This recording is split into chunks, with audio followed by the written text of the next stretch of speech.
First, I want to acknowledge the people that I worked with. So I've taken, as I was, as you noticed, partway down on the list, my role here was the biophysical process, helping identify what that was and doing the enhancements of the various products. The other people here, Ken Baker, wildlife habitat work, Barge Craig on plant community assessment, Rod Geddert on grassland vegetation inventory work, Jane Lancaster, wetlands and rare plants, Marilyn Neville for land use and cultural info, and Jamie Pachine mainly for the geographic information systems. I also like to thank the Special Areas Board and the role of two of the individuals here, Jordan Christensen and Trent Caskey. So where is this area located? It's two geographic locations. They're both community pastures. They are right near the apex of the two rivers that lead into Saskatchewan, the Red Deer and the South Saskatchewan. So just south of the Red Deer River. Now, this map shows that they're located in the dry mixed grass, but I'm going to come to that shortly. So the one community pasture here is shown as the green Buffalo Atlee, and then the Remount is just in that area there. They're immediately north of Canadian Forces Base Suffield, of which I did a lot of work in Suffield for about 15 years, starting in the mid-1990s. So I got very familiar with their geology, geography, and those learnings really helped in relation to these two projects as well. So you see other geographic locations on this map to give you context. So just to give the context of these two community pastures, they're each just a little bit more than 2.3 townships or 2 1/4 townships in size. The Buffalo Atlee is mainly a hummocky and rolling glacial plain, but there's also a fair bit of pitted deltaic sediments, which I'll get into later. The Remount is a mix of sandy plain, and it's quite a bit drier. It's located to the east, a little bit lower elevations, and it's got a major valley which doesn't have a stream in it. And that'll be part of the story as well. The second, the first main use is livestock grazing. And for Special Areas Board, they were looking at these as having conservation significance. The second main land use in this area is the petroleum infrastructure, of which natural gas is the main driver of the economy. And these have been placed at quite a high density in some of the quarter sections, of which you can see in the northeast part of this area, this is a density of 16 wells per quarter section. Now that's the most dense of anywhere. And for instance, many of you are aware of the issue with CFB Suffield and the National Wildlife Area, which was also a proposal of a similar density. So overall, the objective of doing the biophysical reporting for these two areas was to help the municipality, the Special Areas Board, in understanding what their land resource is here and helping them for some conservation significant areas that can ultimately be part of the land use framework via the Red Deer River Regional Plan, which is not even started yet. But Special Areas Board is already looking ahead and saying, wow, these would be very valuable to the process. So some of the initial information is AGRASID, Agriculture Region of Alberta Soil Information Database. So for instance, on the Buffalo Atlee pasture, it's been 15 polygons to represent the 2.36 townships. And actually that worked out quite well. When I was working in the field, the initial work, these boundaries seemed to work fairly well and fairly solid in both soil and parent material descriptions. However, when you get to the detail that's needed in a conservation policy, you certainly want other information, and I'll get to that as to what and how we did that. But with the field work that we did initially, we had 1 day in each geographic area, a team of people. And we were all identifying what are the most important issues to us. And as a soil scientist, what I was really seeing was there are some dark brown soils here. And the plant community people were saying, we have some plant species here, western porcupine grass and green needlegrass, that typically aren't associated with the brown soil zone. So we were saying, wow, we might have some dark brown soils here. What's the model that works? And of course, I worked in CFB Suffield, so I also know on the northern end of Suffield that it has this too, and so that led us to do an analysis. But we did the analysis for all of southeastern Alberta. And I've got that plotted in the next one, but just keep in mind here that basically as you go north every kilometer, the magic line for the brown and dark brown soil zone should theoretically, the elevation will decrease by about 1 meter. So here's the portrayal of that, which I found really interesting. So this is from the 49th parallel at Lost Creek, so the Montana border. This is south of Manyberries. And there's a bit of noise in the Manyberries Cypress Hills area, and I really attribute this to orographic rise. So the strong westerly winds at the western side of the Cypress Hills often lead storms over. They don't tend to drop the moisture sometimes on the western side. So just keep that in mind, that there is that kind of thing. But overall, this trend from the Montana border to the Oyen area shows that dark brown soils should go from approximately 1,080 meters to roughly below 800 meters in the Oyen area. And that works with all of the published soil surveys. Now what I've got portrayed here as well is one statistical deviation. So that's the 68% confidence interval. And this basically says above the red line, we definitely have dark brown soils. Below the bottom red line, we definitely have brown soils. But in between, we've got kind of a gray area, if I use that pun. We've got a dark brown mix with brown. We've got both soils occurring. And what it is that on the north and east aspects, we have dark brown soils, and on the south and west aspects, we almost always have the brown soils.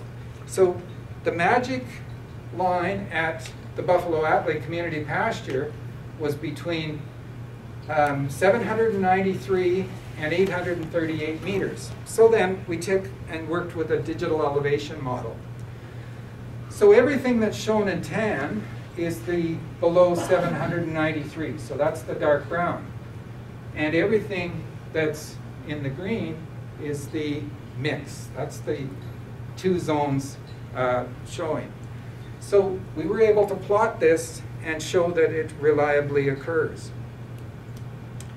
And then, I didn't bring in the AGRASID again, but it just nested so well with some of the AGRASID units that when we ultimately built our product that was a mix of which areas have the transition of the climate, which are the ones shown in the tan, the numbers 14 or 12 through 16, whereas the ones that are numbers 1 through 11, those are all dry mix grass. We ended up with 16 overall units, of which AGRASID had 15. So we almost totally used AGRASID here, but what we did, we enhanced it to recognize the climatic differences. And so this is the legend that goes with that. But the other thing I want to point out here too is the other part of the stratification that was being done at the same time with this project was the Grassland Vegetation Inventory. Now this is where the Grassland Vegetation Inventory actually got to be done after we had done our field work. So we had the fella come out to the field and see the things that we were seeing in the field, and then he went back and did all of the automation the infrared imagery interpretation, and ultimately came up with a product that I'll just skip that one, and I'll go through this one. This is just an example of part of the landscape of one of the highlands. And this is the overall 16 areas, color-coded, and then the grassland vegetation inventory polygons are all shown in here as well. And so we enhanced the boundaries at some of these places where lines were not quite the same. So we did that kind of correction after the fact and improved upon the overall grassland vegetation inventory product. Just want to come back to these two here. So each of the site-specific landscape types are described on a soil, parent material, range site concept as well, relating to the grassland vegetation inventory, and then the overall diagrammatic expression of these is also shown as well. So the grassland vegetation inventory really forms the foundation now for the work that special areas can take. And for those of you that aren't familiar with it, I've just got one slide that just gives examples. So it uses the range site language for the landscape, and information is up to 4 site types that total 100% for a particular polygon. There are 32 possible. It gives you information on how those site types are distributed in the polygon, like what's their pattern? Are they helter-skelter? Are they showing boundaries along riparian areas? Those kinds of things. Gives information on site. So for instance, in this example here, we have a lot of bare ground cover, which is the unvegetated that would go with the saline lowland.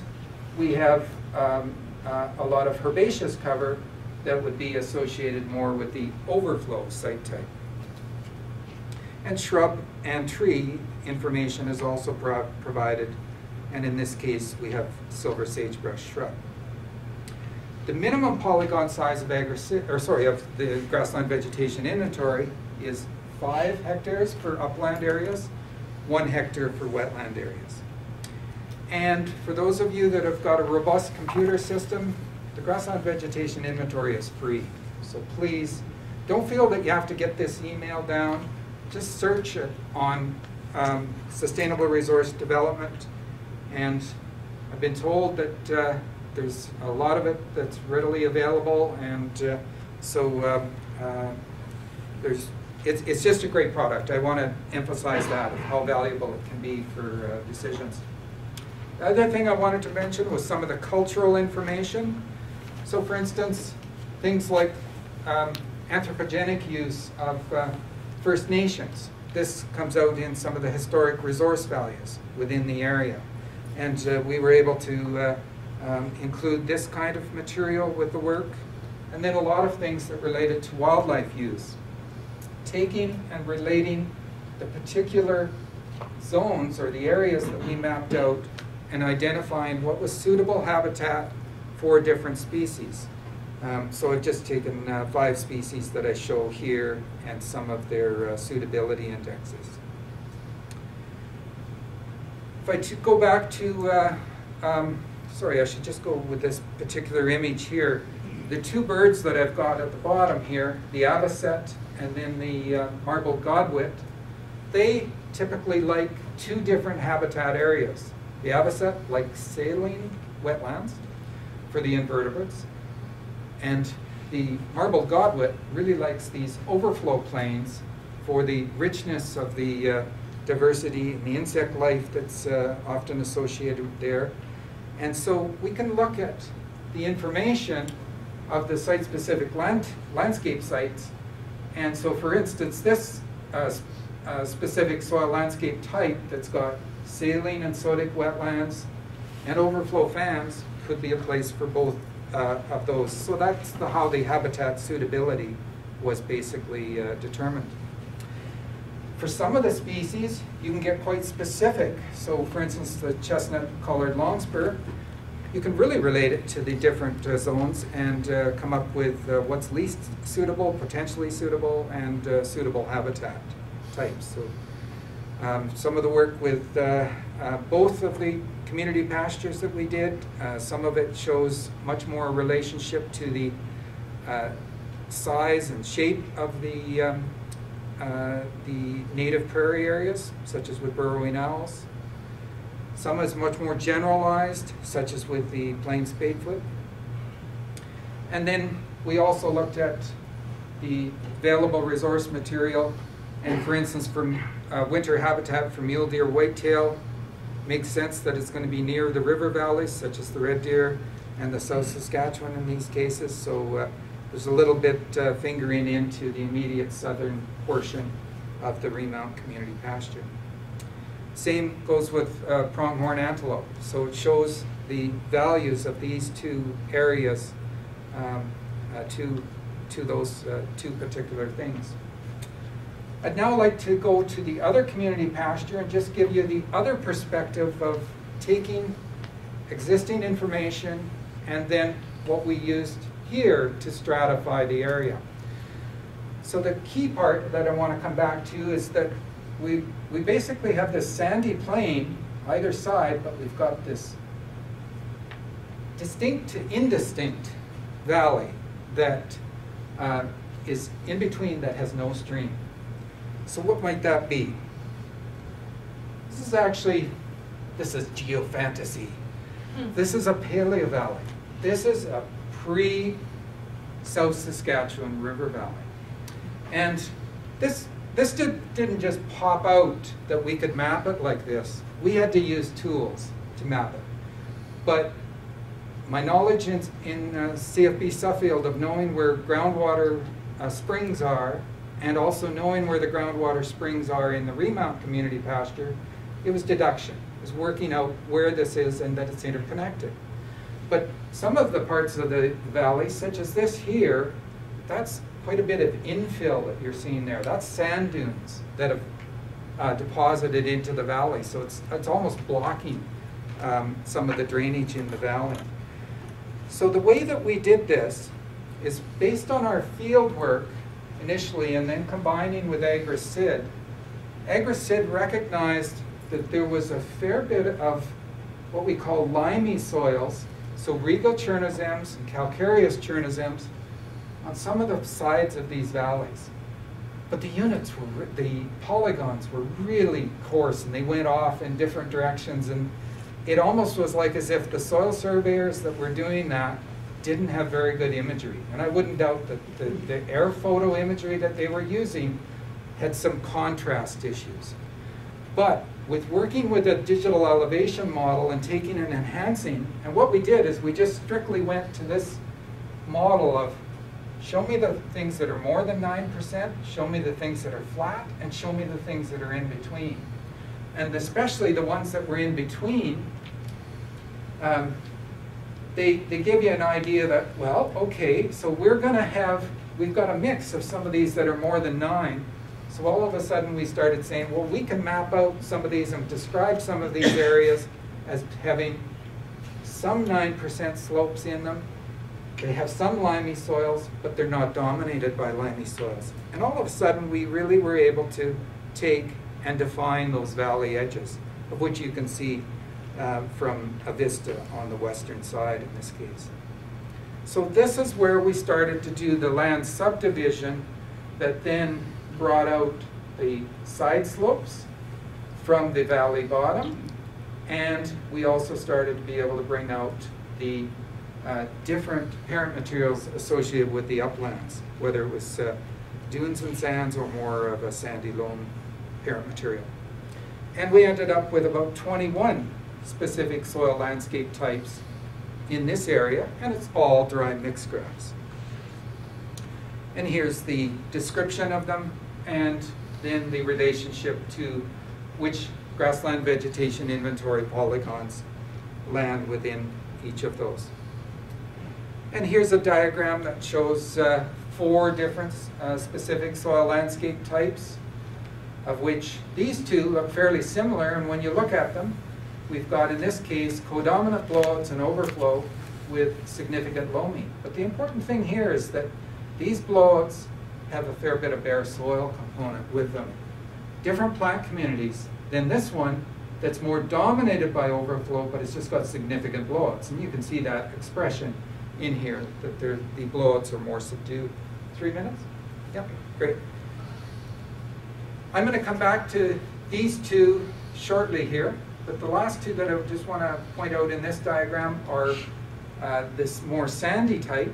So a sandy plain that's got some bare soil versus one with active sand dunes, high relief sand dunes, fair bit of shrub cover. So with these two, I'm going to come into some of the uniqueness of some of the plant communities and give you some of the examples. So for instance, the one that's the high relief sand dunes, here's the description of it. Deep aeolian sands, partially filling trough positions in the Paleovalley, very minor wetlands, and it occasionally has active dunes. It gives you this recipe of what are some of the potential GVI site types within that are recognized in 61 grassland vegetation inventory polygons. And then this is so valuable link for the species at risk. For instance, the Ord's kangaroo rat, which this is the northern extent of its range. So we suddenly can see that we've got areas with the high degree of suitability, suitable habitat, that, and then even some that are potentially suitable. The one that I showed you earlier that was dominated by overflow, significant blowouts, also has some minor clay soils. This is the Paleovalley. This represents portions of the Paleovalley where we get wheatgrass soils that we've got actually clay soils in it, so there was lacustrine. There's lacustrine holding up the moisture. And so when the sands blow over on top of this, it gives a much more rich plant community because it's a way that water doesn't penetrate much below the sands. We use Amy's presentation as an example, kind of a model for it. So the plant communities can be quite rich in this overall valley type setting. And we even have vertisalts. So now I'm not going to show you a picture of vertisalt. That's always boring. But if you could see a vertisalt in the field, it's pretty neat. But the really neat thing is the cracking.